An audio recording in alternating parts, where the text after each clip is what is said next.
来说巨蟹座未来5年哪些时刻至关重要，哪一些时候你们可以随便过，这样你才会有的放矢。每一年的工作、生活、感情都目标明确、清楚、正确的节奏是什么？比如说今年下半年，巨蟹其实就应该放慢脚步、慢节奏的生活。现在重要的反而不是现实当中事情的一些结果和发展，而是你的睡眠、你的健康、你的心理精神状态等等方面，这些你今年要调节好，以及你为明年做好了哪些准备筹备的工作。下半年怎么样才能算过得好呢？对于巨蟹来说，活着就是过得好，活着就是没有荒废。要是能够身心健康、非常平和的活着，那你已经打败了命运对你的不公了。真的，巨蟹需要有一个这样的喘息啊、缓冲的一个时间。留得青山在，不怕没柴烧。经过之前的种种，你们也挺累的。现在很多的事情、很多的局面和走向也不在巨蟹可控的范围里，所以呢，你也就别想了啊，也别规划，别盲目的去推进，或者说想做什么样的一个动作。今年整体的一个环境怎么样，大家也都知道。而巨蟹呢，算是这个转型的大环境下受影响相对比较大的这一波。今年呢，就让自己干脆放轻松一点，摆烂一点，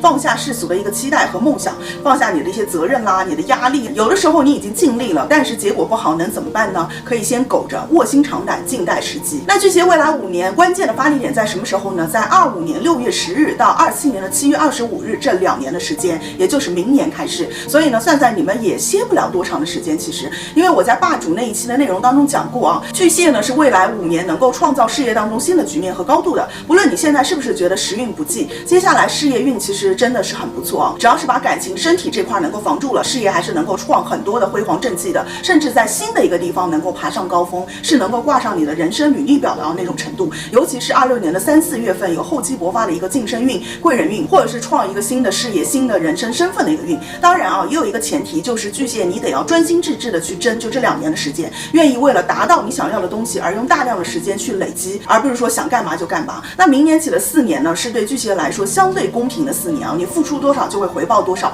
跟现在的情况是很不同的。因此呢，现在一定要做好准备，因为后面的这4年，这一切的荣誉都非常需要巨蟹你的体力和抗压能力。明年上半年呢，巨蟹就会有转型或者是事业创新路子的一些压力了，可能是你自己想要去更大的世界去闯荡看看，准备去更高调的去竞争，去亮个相，去证明自己能够做到更好，自己值得更高的一个身份、更好的待遇，值得一个不一样的人生。也有可能是环境逼得你不得不走啊，不得不做新的一些选择和新的事情。但是哪怕是后者啊，也不必恐慌。像阿盖的妈妈对阿盖说的嘛，就人生就像巧克力，你永远不知道下一块将拿到的是哪一种，到底是甜的呢，还是苦的。所以面对这种新的变化，与其恐惧，不如期待。鼓起勇气呢，先走进那个新的地方去看一看，先试试看。也许巨蟹你会发现不一样的惊喜，因为明年是大吉星木星进入到巨蟹星盘的一个命宫了，也就是你们的生命此时注定会迎来比较大的变化以及大的动作。那木星呢，也代表这是一个勇敢者胜的游戏，越勇敢越幸运。不少巨蟹呢，在明年2季度和3季度会面临做出事业或者是人生很重大决策的一个过程啊，